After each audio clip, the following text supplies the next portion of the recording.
Hey guys, Adam from Lazy Guy DIY, and I'm going to show you how to take a playhouse like this and turn it into something a little more like this. So sit back guys, and I'm going to take you through the entire build. Enjoy.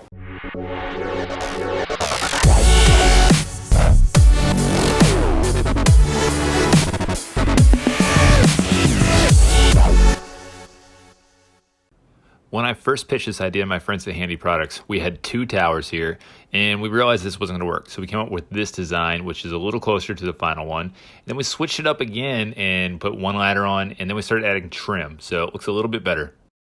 So I got a bunch of lumber delivered here from Home Depot, and it's heavier than I thought it was. I regret the 6x6s, but luckily I have Superman here to help me carry stuff.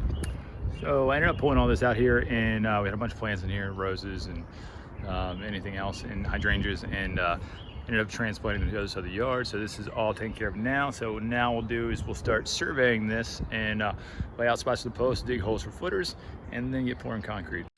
So after the footers were put in here, what I did was I actually installed these brackets you can see right there, and there's a carriage bolt that goes all the way down in this. It's going to go into the 6x6 beams, but I temporarily set up the framework here so we can kind of figure out where everything is supposed to go. And then I added these 6x6 beams that are massive. I mean, they were 10 foot, 150 pounds each. And so I have these up with supports here, just kind of level everything out. And then what I'll do is I'll add carriage bolts here, as you can see, and some of these supports here that everything's going to go in permanently now. This extra little piece is tied in here. It's going to help with the decking. You can see here the decking is put on. I'm just using regular 1x6 decking boards, and then just nailed them in with galvanized nails, so this should hold up pretty well.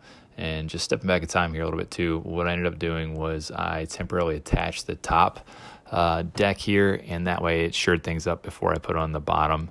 And then when I secured everything in, I used 1/2-inch lag screws, and then also the framing nailer here, which was a huge help. Once everything was done down below, then I worked on the upper deck. Same thing, you can see these trusses across here that are 2x6s as well. Those are tied in and makes for pretty secure. And then I started framing, so you see the door here I framed just with 2x4s. And we have windows that are framed out here as well, just on two sides, on this side here and this side. The left side here does not have windows because we're going to have a ladder that goes up above it here. So turned out pretty well, I thought, pretty sturdy. And then I started cutting sheets of plywood. I broke things down first with my track saw. You use table saw if you want to, and I didn't cut it exactly, but what I did is I got as close as I could and put it up here, clamped it in place on each side, and I had a little bit of overhang. And then all I did, because not everything was perfectly square, I just took a marker and marked it, and then I took it back with a circular saw, just because it was a longer rip than my track saw could handle. So just took a circular saw and got as close as I could, and then took a router and a flush trim bit and cleaned up as much as I could, and also use a flush trim saw as well. Cut up a little bit extra there. And then one of the worst straight cuts you've ever seen, just reciprocating saw here and a couple drill holes, and pop this out for the windows. And it's an ugly cut right now, but that's okay, because once again, I'm just going to take a router. I'm going to clean it up here with flush trim bit, make sure I'm going the right direction, and it cleans up real nice. Now for the swing bracket itself, the instructions weren't that great to tell exactly how tall this needed to be and where I need to put my support beam across. So what I did was I put my 4x4s in here, and I leveled it out so I could see exactly how it's going to be flat. I used level on here, and then that's where I was able to see exactly where the height was going to be, where I need to put my support beam here. So made it much simpler to do it that way. I could have just laid it down and measured, but instead this seemed to work out well, and it's time to start cutting some 2x6s and putting these railings on here. So pretty simple. This is pretty much how you install a deck here, but make sure everything's level. I used a couple supports here. It would have been nice to have a helper, but I just used my clamps, got everything level. And then what I did again is for pretty much this whole project, I used 1/2-inch lag screws. I'll pre-drill a little bit here into the first board just to make it a little bit easier to go in. And you notice I'm staggering here. I'm just putting two holes in, and the reason for that is when you have a high-low and a left-right, they won't run into each other when I'm attaching to two different sides that are right next to each other. So it makes it a little bit easier. You can't just go up and down. For the next part here, this is for the actual bracket for the swing support, And so just order this online. It goes with 4x4s and 4x6, so it's really simple to assemble. I did have to do a little bit of sanding to get it to fit perfectly for the 4x6 on the top, but it just goes right in after that. You just have to sand a little bit down, and it comes with its own lag screws. Put those in, and this additional bracket here attaches to the actual support for the 2x6. Just screws on the faceplate, and then another lag screw up through to make sure everything is nice and secure and not going to fall off. So just want to see how strong it was here. So did a few pull-ups. I was going to do about 20, but I thought that might be showing off, and I don't know if I can do that right now. So 3 seemed like a good bet. But we can take a look here.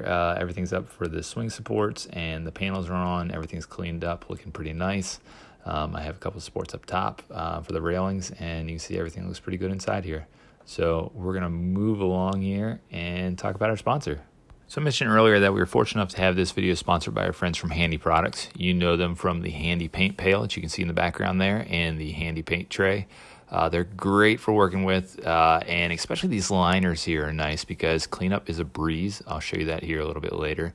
But what I'm doing now is I'm putting primer on, and I probably should have tinted it, but didn't get a chance to. And what I'm going to do is I'm going to prime this whole thing up. And one thing you should know about plywood is it absolutely soaks up paint. So primer is a must. I think I had 2 coats of primer here before I put the final coat on. But rolled it out here, and took not too long time, but you make sure you want to get a pretty good coat and edge the bottoms here. But like I said, special thanks to our sponsor here of the video, that's Handy Products, and we'll see a little bit more of their stuff here a little later on. And I actually showed my daughter how to paint as well. As her first project to paint on, so pretty excited about that. We got this one all primed up and ready to move on. So in order to install these beams here, these are just 4x6s, and I didn't run a new beam all the way up here. What I did was I put these blocks here to hold it down. I toe nailed these in temporarily here with screws, and that way it's not going to pop up. And then what I did was I added 2 lag bolts underneath, so this thing's not going to go anywhere, and that'll secure that post along with the railings that go on. With the supports in place, it's time to do the spindles now for the rails. And you can see I have some helpers in the background here, but I just put a stop block on my saw here, and these are just 1x1 spindles that I bought.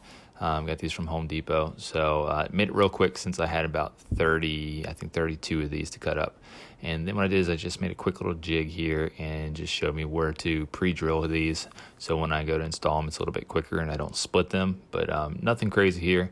Just set them up, and I made a little block you can see up there. The standard spacing is 4 inches, so it's kind of a little saddle, and it just goes over top that 2x6 there.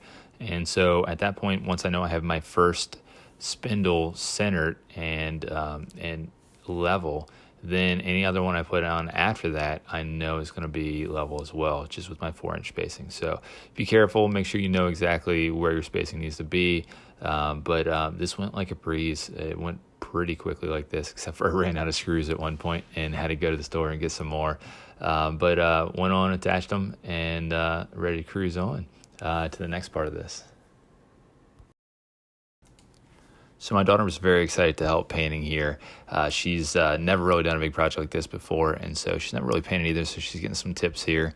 I learned from my dad, and it's nice to have a little help, and I just let her kind of go with it. I did some rolling, and she painted, and I went and cleaned up after that.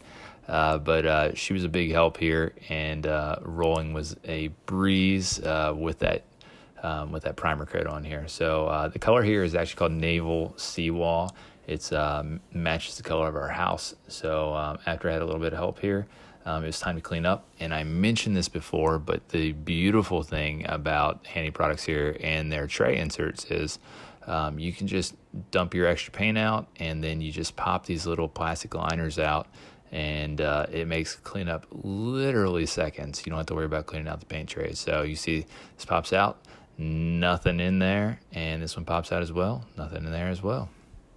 Once the paint is dried, it's time to put up some trim. What I'm using here is it's PVC board, and I've used it before on other projects. It holds up great outside. It's nice and lightweight too. You don't have to prime it. You can paint it if you want to, but just installing it here with a brad nailer and some exterior nails. So make sure everything's level, and then I'll trim out this entire thing here.